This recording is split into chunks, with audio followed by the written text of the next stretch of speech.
প্রিয় দর্শক বন্ধুরা, এই মুহূর্তের জন্য গুরুত্বপূর্ণ খবর আপডেট আপার প্রাইমারি থেকে। কার্যত এই মুহূর্তে জরুরি একটি মামলা লিস্টে চলে আসলো, অর্থাৎ 2016 এসএসসি এসএলএসটি এফেক্ট।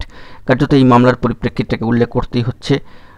আপারের সুযোগ পেয়েও তা গ্রহণ করেননি। কার্যত সেই সময় তিনি 9-10-এ কর্মরত ছিলেন এবং পরবর্তী ক্ষেত্রে দেখা যাচ্ছে 2016 এসএসসি এসএলএসটি চাকরি বাতিলের এফেক্ট। কার্যত সেরকমই একটি মামলার পরিপ্রেক্ষিতে উঠে আসছে গুরুত্বপূর্ণ তথ্যাদি এবং কোর্টের স্ট্যাটাস। জরুরি মামলাটি কিন্তু লিস্টে চলে আসছে, প্রমাণ সহ সবটা দেখে নিন এই ভিডিওতে। আমরা চলে যাচ্ছি অন স্ক্রিনে। বন্ধুরা দেখতে পাচ্ছেন মহামান্য কলকাতা হাইকোর্টের অ্যাফিলিয়েটেড সাইট থেকে উঠে এসছে ডেলি কজ লিস্ট 18 নম্বর কোর্টে। আজকে ডেটে দাঁড়িয়ে বুধবার, আজ 16 জুলাই 2025। অন স্ক্রিনে দেখতে পাচ্ছেন single bench honourable justice Saugata Bhattacharya মহাশয়ের এজলাস। তো এই বেঞ্চে গুরুত্বপূর্ণ মামলার অবস্থান কোথায় রয়েছে সেটাও আমরা একটু খতিয়ে দেখব। মামলা কিন্তু লিস্টে এসছে, শুনানি হবে কি হবে না সেটা পরের বিষয়, তবে মামলা যে লিস্টে এসছে সেই জায়গাটাও আমরা দেখে নেওয়ার জন্য চেষ্টা করব এবং সেখান থেকে দেখব যে মামলা কার্যত অনেকটা নিচের দিকে কিন্তু অবস্থান করছে এবং সে অনুযায়ী কী হবে না হবে সেটা পরের বিষয়। তো দেখতে পাচ্ছেন অন স্ক্রিনে সরাসরি গুরুত্বপূর্ণ একটি মামলা।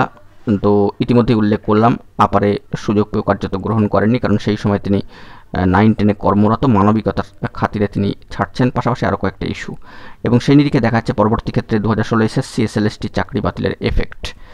তো মামলা দায়ের অত্যন্ত গুরুত্বপূর্ণ এই মামলাটি কিন্তু লিস্টে চলে আসলো এবং দেখা যাচ্ছে 410-এর পরে অবস্থান করছে, অনেকটাই নিচের দিকে মামলার অবস্থান। তো দেখা যাক বিষয়ে পরবর্তী ক্ষেত্রে কি আপডেট উঠে আসে। যদি কোর্টের সাইটে জরুরি তথ্যাদি উঠে আসে সবটা তুলে ধরবো।